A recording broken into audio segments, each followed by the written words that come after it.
What's up, everybody? Ron Pacone here. I got some tour dates coming up. April 4th and 5th. That's a Friday and a Saturday night. San Diego, California.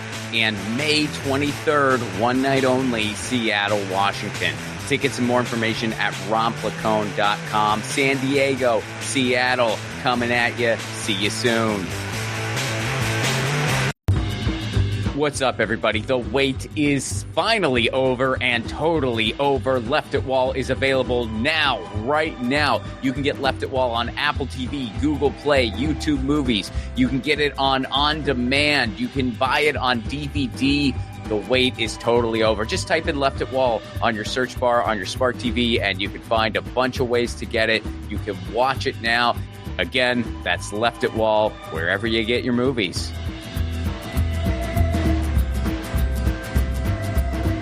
Episode 80, Mike Royce. Mike Royce is a writer and producer. His list of credits is not short. One Day at a Time, Men of a Certain Age, Everybody Loves Raymond, and that's just scratching the surface. Additionally, during the recent writer and actor strikes, Mike was very vocal advocating for creatives and unions. Please welcome to the show, Mike Royce.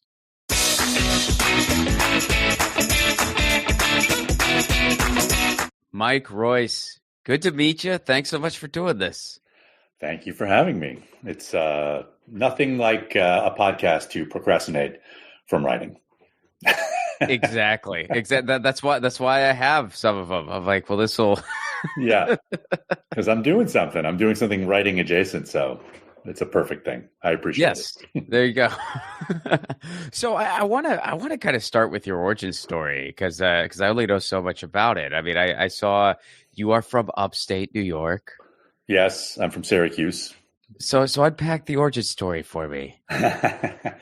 Well, yeah, I grew up in upstate New York, and I was just a super comedy nerd growing up. I had two best friends who all we did was watch Saturday Night Live and Second City, SCTV, and I mean, even Carson when we were allowed to stay up late enough. And Letterman was sort of our hero at the time. And we started making Super 8 movies, which makes me really feel ancient because there was no sound. It's like we were making, silent movies that were like underexposed. It's just like, you look back on it and you go, didn't we have the technology? But the technology was coming very quickly after that.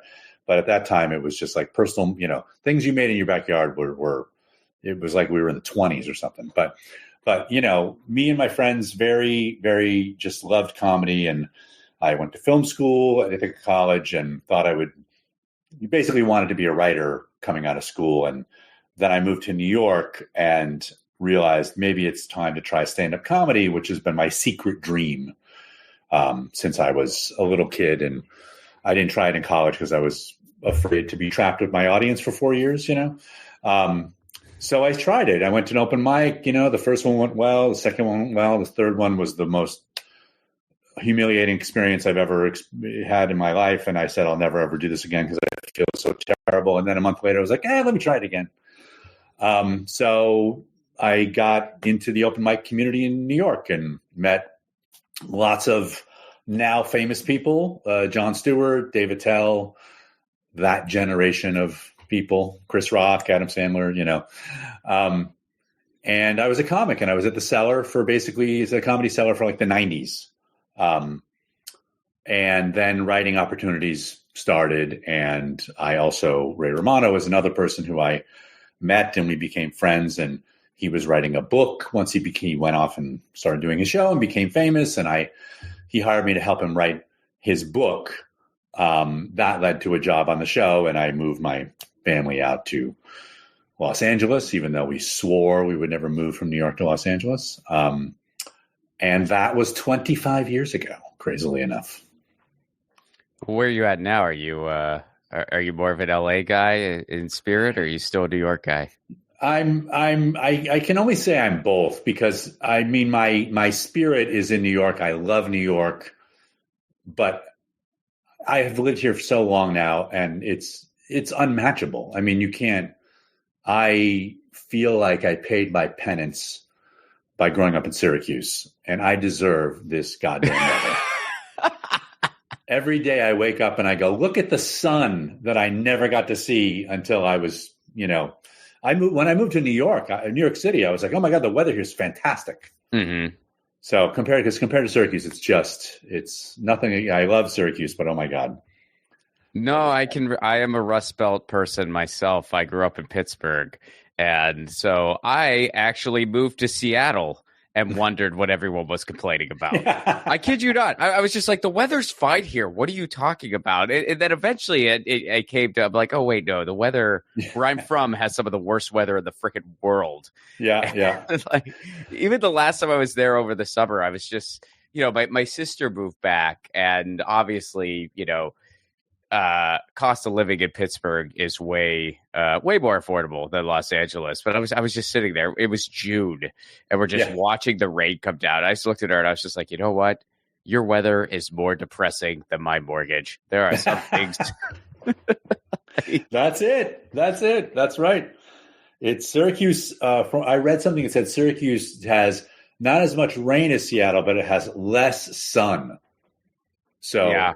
Think about that. I mean, that is just an amazing lack of sun. I tend to blame a lot of my, teenage depression on just the fact that I never saw the sun. Oh, totally, man. I mean, that's the thing. Like a lot of those statistics, you kind of got to read between the lines because, I think Seattle does get more rain as far as volume goes, but they get it all during a certain time. Like they get it all during the winter. And then when you look at actual days of sunshine, I think at one point, like Western Pennsylvania, where I'm from, it was like 20 full days throughout the year. Tough, that's tough. Brutal. Yeah. So I'm glad to be here. Glad to be in LA. And I don't know where, at some point maybe we'll move, but it's hard to beat. As you get older, it's hard to go, well, let me move someplace with worse weather, So the more you live here, the more you're kind of like, I'm not sure how we're going to match this. Yeah. What's funny, I was just in New York City recently, actually for pleasure, which it's the first time I realized it was the first time in my life I'd ever been to New York for pleasure, like just for fun. And like I was saying, I was thinking of like, I really love going to New York, but I'm kind of glad I wound up in LA. I've never been based in New York. And I was like, I'm kind of glad I wound up in LA though. And then I thought about it and I realized had I wound up in New York, I would probably say the same thing, but the other way around. You know what I mean? Like I would go visit LA and I'd be like, I'm glad I wound up in New York. But in LA, I'm like, well, I'm glad I wound up here, but I like going to visit New York. Yeah. Well, you know what, though? It's very hard to go the other way, I find. Really? If you come from New York to LA, it's easier. You can complain about a million things, especially the traffic, but it is easier here. In general because of the weather. And then going back, I remember our trips back at the beginning after having lived here a few years, and suddenly my wife and me were like noticing all the stuff about New York that we just took for granted. No space, she was like, she went into some store that she used to love. And she's like, I felt like the walls were closing in on me. Just, you get used to it here and it's hard to go back. Sure. So, as far as you go, like what kind of got you to the point where writing was your main wheelhouse? Like was that a calculated decision you made, or was that just like the jobs kept pouring in, or kind of walk me through that? I mean, I was torn because I was getting to a point in stand-up where I was having more success than I had. I was starting to build stuff. I was on Conan. 6 months before I got on Raymond, I was thinking, oh no, it's like sort of starting to all happen for me stand-up wise. Now that I suddenly have these writing opportunities, but it was impossible to turn down. I got a job on an MTV show with the Sklar brothers. I don't know if you're familiar with them. Mm-hmm. Very funny guys. They now have podcast and they're on the radio all the time. They do a million things. I don't need to give you their resume. They're fantastic. But they gave me my very first writing opportunity because they had a show on MTV. And that was a little bit like all of us learning on the fly how to even do this. And the show was a hybrid sitcom with like sketch elements and stand-up. It was sort of a typical cable melange of styles. but I liked it. I liked it so much that I then wrote a spec script of a sitcom. I was like, maybe I want to do this. And then the Raymond opportunity came along, and it was like, it's this hit show. Like, how you can't say no. I never thought about saying no, but I also was a little torn about leaving stand up at that moment. But pretty quickly, I loved writing. And then I started to realize that I was a better writer than I was a stand up. I was a good stand up, and if I had kept going, maybe I would have been a great stand up. But I think of a lot of things to write that I can't say myself. Like I started to realize I write characters, and I things that come out of my mouth. It's a very limited amount of things that can come out of my mouth. But then when you start to create characters and worlds, you can write about so many other things. I would often jot down some notes, like some political stuff maybe. And then I couldn't really pull off political material very well. I just wasn't good at it. And so, that's like one area where I realized, writing, I can kind of do more of that. And anyway, it's like, there's just I think my talents lend themselves more to writing than performing, but I do like performing. My you have a cat there? Say hello. Yeah. She I have 4 cats, hello. So I'm happy to. Oh, brilliant. Oh yeah. This is a very cat friendly show. Yeah. Well, how is the process? I mean, other than the obvious, like when you do stand up or, we're performing in front of an audience, but how is the writing process different for you as an individual? Like when you're going about a script or going about a stand up set? There's a lot of similarities, actually, at least the way it's evolved over the years, because it's a lot. Stand up is so you have to do it to make sure it works. You can sit and write your material, but then you have to get up there and perform it. And stage time, you can never write material in a vacuum and then not have stage time and just go say it. You have to work it out. And then there's some people who really just almost barely write, but they go on stage and they riff and they work it out on stage. If you can, get to the point where you can get enough stage time for that. I think writing has become very similar, where I realize if I sit in front of my screen and try to type it all out, it doesn't always work. But dictating is a good thing for me. So if I have ideas, I'll just walk around with my phone and start babbling into my phone. And then later I, take it and edit it. And this is the one thing I will give AI, I guess, is that I do like the transcription that now comes with your voice memos.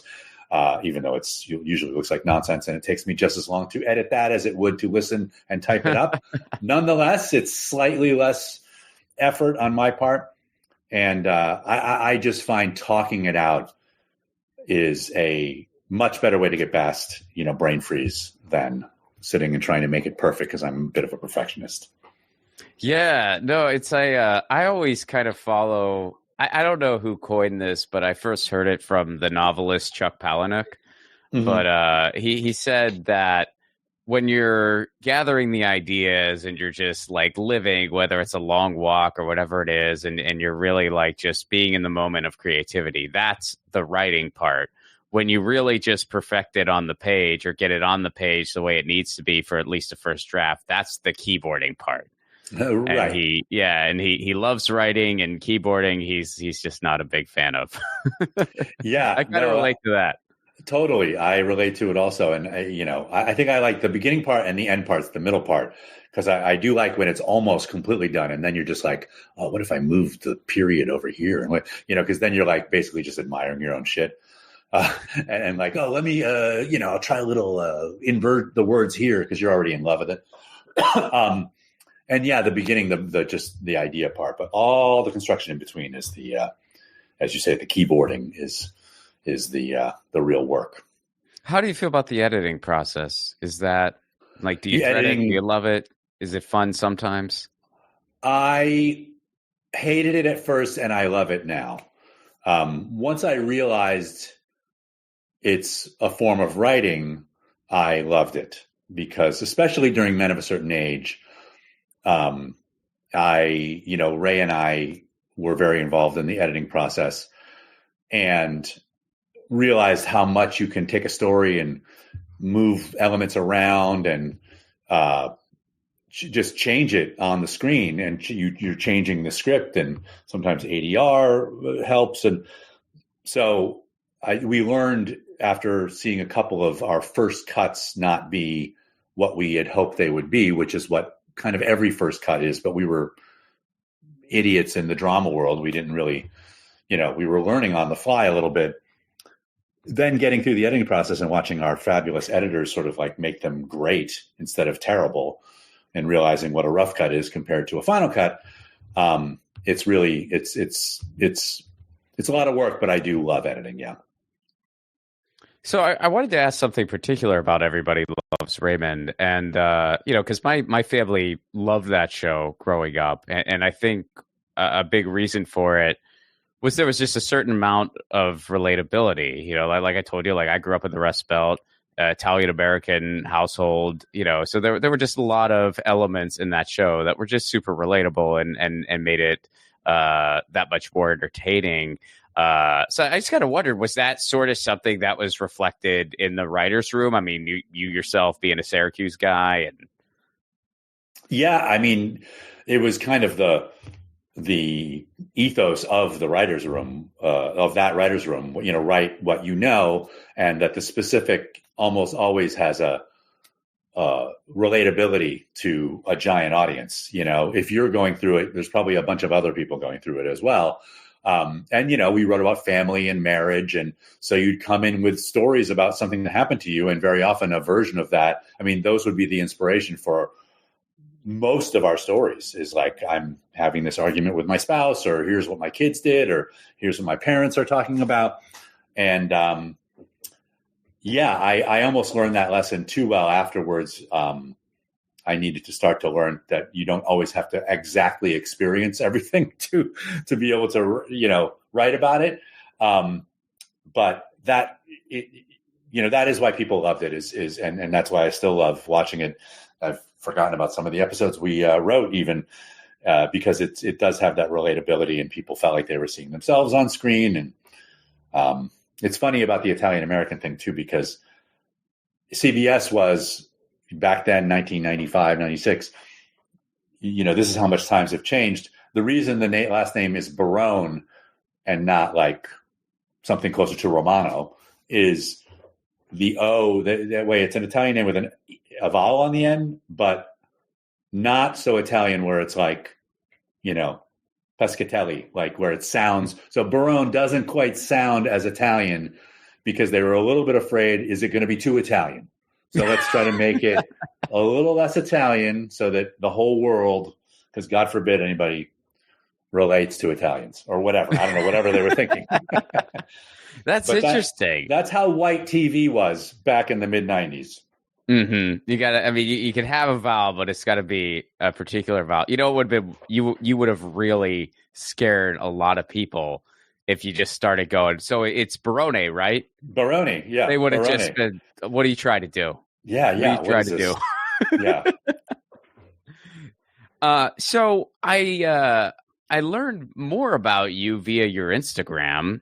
So I wanted to talk about one of the most dangerous sentences you would ever say about a person. Yeah. Got it. Well, I wanted to talk about some more, contemporary stuff then. So, you have always been on the picket lines for the writer's strike and for everything. So kind of give me your assessment on that. Why was it important for you to be out there? What's your take on what's been going down? Well, it's funny because I think I get a lot of credit for being on, I don't know, because I take pictures and post them, which a lot of people do. But I don't know, for some reason, I guess at the beginning, I had a couple of, at the beginning of this strike, I had a couple of Instagram things that, like, one of them got in the New York Times. I mean, this is just, people were really writing stories about. So I think I kind of got a reputation for like, oh yeah, this guy, he's Mr. Strike. Which is not the title that anybody should aspire to. But I think it's partly because, I am a big proponent of unions, and I have evolved into that position because I'm old and because it's taken me a long time to kind of understand what unions do. And because of the time that we're in, and the government maybe isn't as much on the side of the working people of any type of, for any type of profession, or maybe just doesn't have the power to help them. I don't know. But to me, in the time we're in, unions are a big part of how the middle class can, I want to say, fight to get what it deserves and just grow. The corporations are getting bigger and bigger and getting more and more power. Obviously, we're about to take another huge step. I won't say forward, but it's only going to get worse, I guess is what I should say. Mm-hmm. And, unions used to be a much bigger part of this country, and now it's less than 10% of households or whatever it is are in unions. And I think that's going to start to come back because people are realizing how much how little power they have when they work for a company. There's so much being taken away from them. There's promises and benefits that our parents had and grandparents that don't exist anymore. And it's all because of the stock market and the quarterly focus on profits and all this short-term thinking and private equity. And now I'm really on a soapbox, but the way the inequality is just getting worse and worse. And so, long story short, even though I've already said I've talked way too much, I feel strongly about unions, mostly because it's everybody can have a political opinion, but I'm in a union, so I know how that works. I feel like I can add something to the conversation that's not just guy spouting off, And this strike was an opportunity to really dig in and explore union power. Yeah, and by the way, man, I mean this is a huge lefty show, so box away. You're in safe quarters here, believe me. But I think one reason someone like you does get some attention is because and I mean this in a good way, obviously, but it's like someone in your position, might have more to lose than other people. I mean, you could face some backlash by putting your neck out, because you're part of some high profile things. So I think for a lot of people that, haven't gotten to that point, myself included, I think we really appreciate it when we see someone like you, kind of put your neck out. I mean, I know I do. And so I think that's part of the reason, people sort of cling to that. And they're like, hey, man, we're all, in this together. I mean, even when people, like some A-level actors, come out in support. I mean, even though, they're going to be fine, they're going to be fine no matter what. It still means a lot. And then it hurts a lot when they, go the other way and, tell everybody to shut up and buck up. We don't need to name names, but but we know who's who. And well, what's your take on the agreement? Were you satisfied or? I mean, I wish I had more data I have a couple of pilots that are in consideration. I am working on another thing for another network. I can't really put it this way. I've been very fortunate to work quite a bit since the strike, but not fortunate enough to have a show to test the contract. So I've been in a bunch of meetings. There's definitely people are very happy with a lot of the provisions. They're mostly, where people are unhappy is mostly where the companies are trying to get around some of the provisions. There's definitely some, efforts to, contract language is there for a reason. And then once the contract language is there, they try to figure out the loopholes.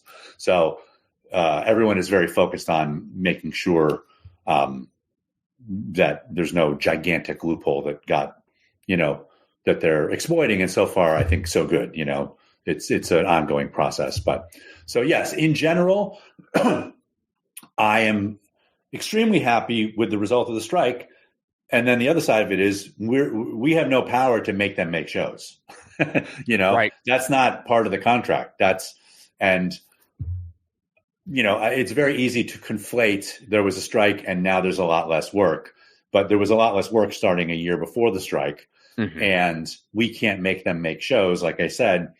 And when there are shows, we're getting paid what we need to get paid, as opposed to this untenable situation that existed before the strike, where with mini rooms and all this stuff that like wasn't working at all. So, we're building from the ground up again, and they're figuring out what they're doing, and we're trying to process how, it's like mourning in show business, like for all these companies. Well, where do you think it's all going? I mean, how do you feel about the future? Like, I know, not a loaded question at all. Yeah. Well, not a question. I mean, if I knew that, then I would be very rich. But yeah, I mean, I think it's obviously, you look at what happened to music, and it's hard to not see that it's a similar situation, right? Once all of music is streaming, then CDs and physical media and just the amount of money that actually goes to musicians got hoovered up, and now Spotify makes it all. And so then you have to start clawing the money back from the streaming services, the music streaming services, and that's hard. And for movies and TV, it's very hard to replace a model where the content came out in when the companies wanted it to, with a model where all the content's out there all the time for a subscription fee. It just makes making things a little more of a conundrum, as opposed to just like, oh, we got to keep making stuff. And that's, I think, what this year that we've just been through has been them trying to figure out how much they need to make, I think. And I think that they've discovered they need to make more than they made this year, but they probably don't know how much they need to make. And so we're going to find that out. Well, do you think that production is going to continue to leave California, or do you think it's going to balance out? Do you think the new tax thing could change the game? Like, what's your take on that? I'm just one asshole. I think everything of that could happen. I'm not great at the business. I'm just a creative with like whatever opinions, but the tax thing's certainly going to help. Shooting is just now always going to be a little more of a, you can shoot here for $1. Oh, so we got to take it over there for $1. That's always a consideration. In the conversations I've been in about where to shoot something, it's never just like, oh, and obviously we'll shoot it here. It's always like, where can we shoot it that it's going to cost less? And then if it's here, great, but that's another thing that I think that needs to shake out, because they're expanding a bunch of lots. They're building new sound stages on at least a couple lots here. And then, yes, the tax thing. So I do think there's hope for that. And by the way, that is, as far as I can, that seems to be the biggest consideration. On top of that is exchange rate. So, yes, there are crews that probably cost less in these other countries, but the dynamic still exists that Los Angeles has the best crews, and people shoot here when they want that. And it's always a little bit tougher as, the further you go away from Los Angeles. That's what I think. Again, an asshole with an opinion. Well, an asshole with a lot of experience. Yes, but, it's I'm not a line producer, I guess is what I'm saying, Understood. So, I think that it's still having a concentration of available crew is still a super valuable thing. Well, what advice would you give to someone starting out in LA today? Oh no. That's all. That's my advice. No, because I had a hard enough time giving advice previous to, let's say 2020, when things were in a boom and all that. But now I really don't know what to tell people, because it's very unfortunate that we've returned to a little bit of a time when, like, oh, you have to already have money to compete. Because the truth about this business is it's very hard to catch on, right? So you have to somehow make a living while you're trying to catch on. And to live in Los Angeles is very expensive. And that's why, part of the reason I've been on the picket line with these hotel workers and the tourism workers, because these are people who work here and they can't afford to live here. And not only can they not afford to live here, they have to live 4 hours away. And some of them are sleeping in their cars. Like it's not even close to living here. Right. So then you look at entertainment and, the idea of moving to Los Angeles and then getting some kind of employment that's going to pay you enough to live here while you try to work here. And then, as you mentioned, some of the work isn't here anymore. It's a tough proposition. It used to be move to LA, like just bite the bullet, because if you stay where you are, you won't get to, you won't get into meetings and you won't get, you'll suffer by your absence. And I don't know if that's true anymore, both with all the Zoom stuff that's happening. I'm just saying as a writer, there's like both more opportunities to not be here, but on the other hand, there's just less opportunities altogether. So I think I would still say, yeah, move here if you can afford it. It's still the place where everything's happening. But if you can't, you need to find a way to network from where you are. And, that's becoming tougher and tougher. Yeah. I mean, I came here in 2016 and I feel like I may have been part of the last wave of like people that kind of did that. And I had been I was a road comic and I was, headlining some and I was doing colleges and stuff like that. And I decided, well, I don't want to be on the road for the rest of my life. So I made that decision, New York or LA, the typical thing. And, now, I mean, I still go out to open bikes and stuff like that. And it seems like a lot of the younger, like new classes coming up and stuff, a lot of them, it's like they have rich parents or something. Yeah. Because I don't think anyone else can afford to be here at this point. Yeah, that's what I'm talking about. It's we have to, something has got to change because we can't just go backwards and just have it be like all nepotism all the time, or whatever. I mean, yeah, it's a problem. It's a problem. I mean, it's not like there was ever a day where LA was cheap. We're not suggesting such a thing. No. You could have some roommates. You could like get a gig to get by. I mean, I had a couple roommates. I was pet sitting and doing colleges, whatever. I'd get booked for one, and I was, building things up or whatever. Yeah. Yeah, it's very hard to make the case to pay thousands of dollars in rent to live here when then everyone's like, all the meetings are on Zoom or whatever. Yeah. There's just there's less reason to be here in person. And at the same time, finding the opportunities has become much harder, whether you're here or elsewhere. So yeah, advice that I have is just form a community. The people who you're coming up with are going to be much more helpful to you than trying to like make all these like high powered connections. I mean, obviously stay in touch with anybody who's in show business. Cause that they will be the key, but like, your community can be just like, and when I was doing open mics, me and Dave Attell and, we would just go to these shitty places and bomb and then have whatever, a couple drinks afterwards and then do it again the next day. And he worked at the Discovery Channel and he was the receptionist. If you can picture Dave Attell as a receptionist somehow. I can't. Yeah. Discovery Channel,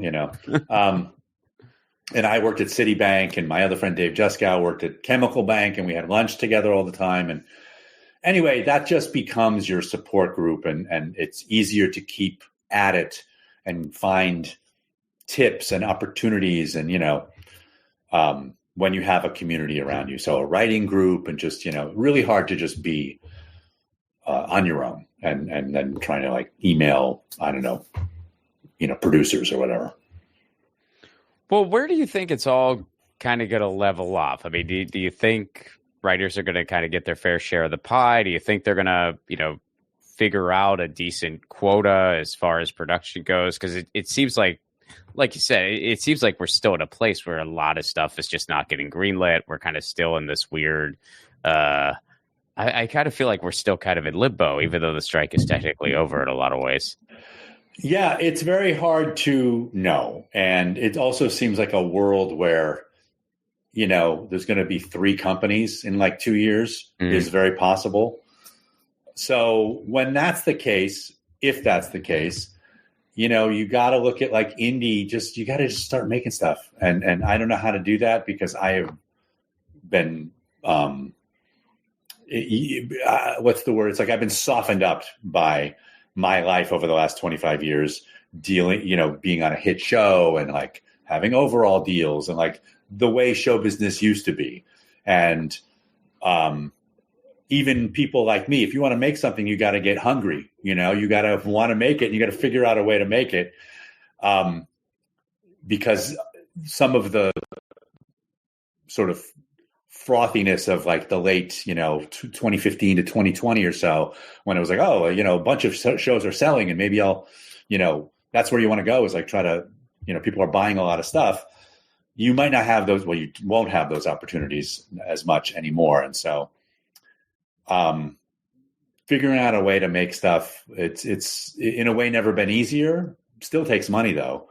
And I feel like that kind of landscape is going to change even more than it has. I mean, we don't even know what eyeballs are anymore, right? YouTube, TikTok, how do we even watch? People spend hours watching all kinds of shit that has nothing to do with what you or I do. So, expanding your world and your mindset about what even entertainment is going to be the key. What is the key to longevity, just in general? I'm kidding. The questions get bigger and bigger as we move along. All right. Well, just so you know, is there a God and key to life are in the chamber? So we'll go one at a time. Yeah, that's right. I'm going to be a maybe. And Norman Lear, who I was fortunate enough to work with for a bunch of years, people would always ask him the key to longevity because he was 100. And he said eating salad for breakfast, because he got in some habit where they had a party and there was a bunch of leftover salad the next day. And he ate the salad for breakfast and he felt good. And then he ate salad for breakfast. I think he had eggs as well. And so he had other stuff too, but he ate salad. And I basically do that. I make sure I eat salad not just at dinner. Let's put it that way. Okay. Sometimes breakfast, sometimes lunch. He said he danced naked in front of the mirror every day. I do not do that because 2025 is coming. Yeah, you don't look better in front of the mirror as you get older. Although I guess that's a judgment call. But I do exercise a lot.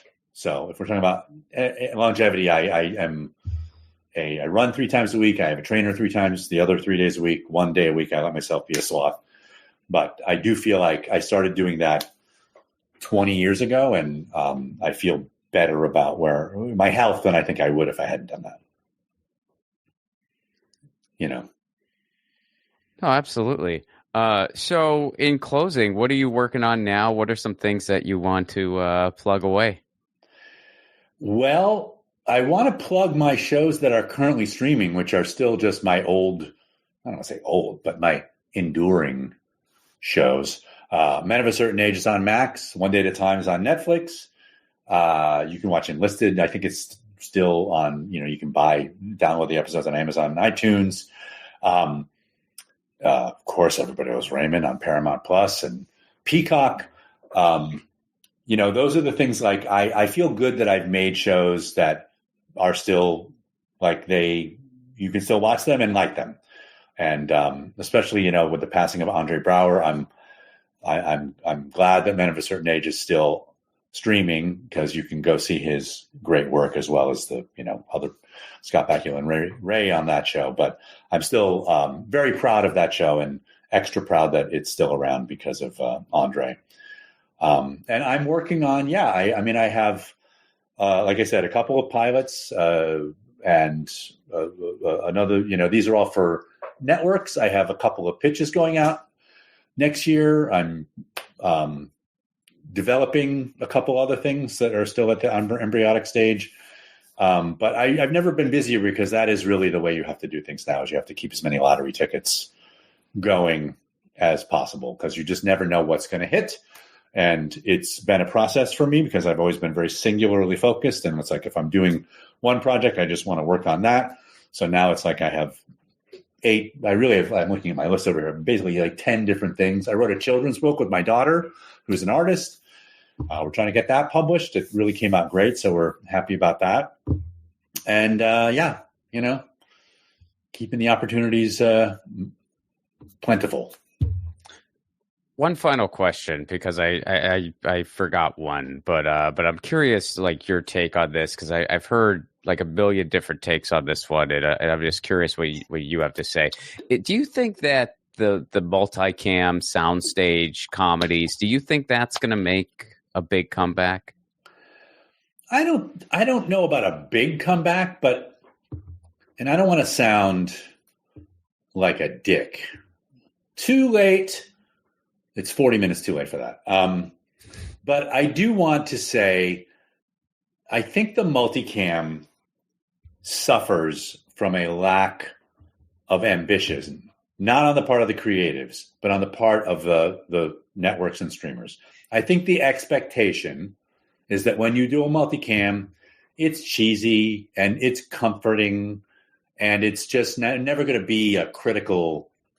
Critics don't like that stuff, And so just give people their comfort food and don't aim too high. And it's fine if it's a little broad. Like, I just think the acceptance, when they try to develop them, that's what they're thinking, and I think we can all aim higher, It's a very, very satisfying format if done well. And back in the day when it was popular, there were still only a few that were good, and there were a bunch that weren't that good, right? Like, we all remember there was, Seinfeld, oh my God, brilliant, Frasier, brilliant, Roseanne, holy shit, great, groundbreaking and great. And then there were like 40 others where you're like, they're fine. I realize I'm shitting on most of show business right now. My apologies. But I think it's still true today. It's just really hard to make that format good. I think it's the hardest one to make good. It's not the hardest one to make a show, and it's not the hardest one to make a fine show, but it's really the hardest one to do episodes where people are like, wow, that really got me. And the key is they have to be super relatable. Like, people, the format is that it's inviting and you are spending time. It's the ultimate, hangout format that you want to feel like you relate to what's happening on screen.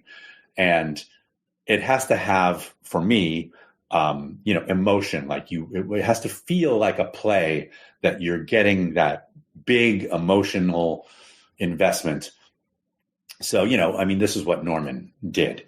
And I am sort of his acolyte in that way. And I feel like there's still opportunities for that to happen. But I think the networks and streamers are very scared of it. I think they don't, on One Day at a Time, when we did our best episodes, that audience was crying sometimes. And it was a beautiful thing because they really felt for what the characters were going through. And along the way, again, if we were doing our job right, the laughs were also huge because you're like really setting up things and having unexpected payoffs, and the audience is sharing it together. And Norman always used to talk about, you look up at the audience and you see that, you see them going like this, right? Because he'd be up in the booth, right? And he'd see them, and you couldn't hear them necessarily, but you'd see them, and they're just doubled over. You see the movement of them laughing,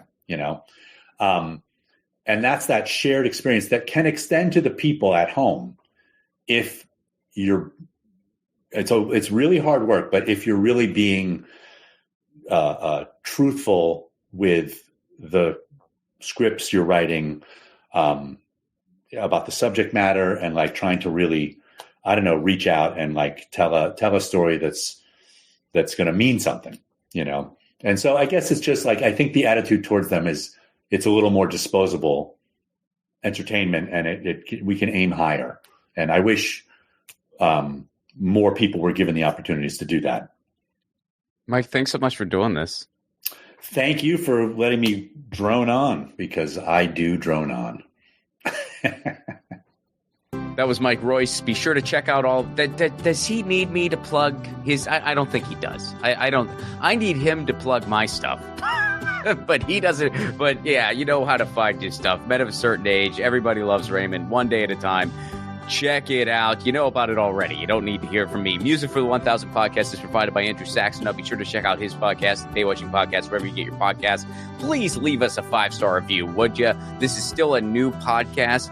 Every 5-star review helps, so please tell your friends. Leave a review wherever you get your pods. All right. And if you want to support us on the sustainability end, you can do so over patreon.com/romplacone. For a give what you can level, you get all kinds of insider information, video clips not available anywhere else, full stand-up sets not available anywhere else. We do a Zoom hangout once a month. I unveil new products to patrons first, and I got something pretty big in the works. The patrons are going to have an insider scoop too. So patreon.com/romplacone. It's give what you can level. $1 a month is all it takes. Yeah, come join our community. It's really, really fun. All right, we have reached another decade. We are 1980. We're there. I'm hearing some hair metal. I'm seeing some post-punk happening.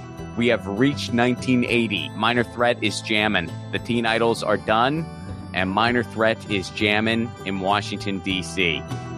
Catch you next week. By the way, Ian MacKay, really want to get him on the show. That's going to be, I haven't worked up to that ask yet. I've approached Discord in other capacities in the past, and nothing has materialized. But Ian MacKay, very high on the list for this show. I think it's going to happen. I don't know when exactly. But yeah, anyway, went off on a side tangent there. We'll catch you next week. New decade. Peace. Hey guys, Ron Placone here. Take your own 1,000 challenge. No, you don't need to interview 1,000 people, although if you want to do that, go for it. Your 1,000 challenge can be whatever you want. Maybe you want to call a friend out of the blue once a week. Maybe you want to read a book every month. Maybe you want to start a different garden every season. I guess that might be dependent on where you live. Look, the point of the challenge is taking on an endeavor that enriches your life in some way, and it can be measured. And then, of course, you do it regularly. That's what 1,000 is doing for me, and hopefully for you too. The main reason for this podcast and every podcast I've ever done is to build community. So take your own challenge. Then join our Facebook group. It's called 1,000 What's Your Challenge? ? That's 1,000 What's Your Challenge ? And post about what your 1,000 challenge is and the progress you're making. All I ask is that people be encouraging of each other's challenges. This is personal and vulnerable, so be cool. There's enough negativity on social media. We don't need to add to it. For those of you who aren't on Facebook, hopefully in the future we'll be expanding to places like Discord, Reddit, but for now, we're starting on Facebook. And again, that Facebook group is called 1,000 What's Your Challenge? See you there.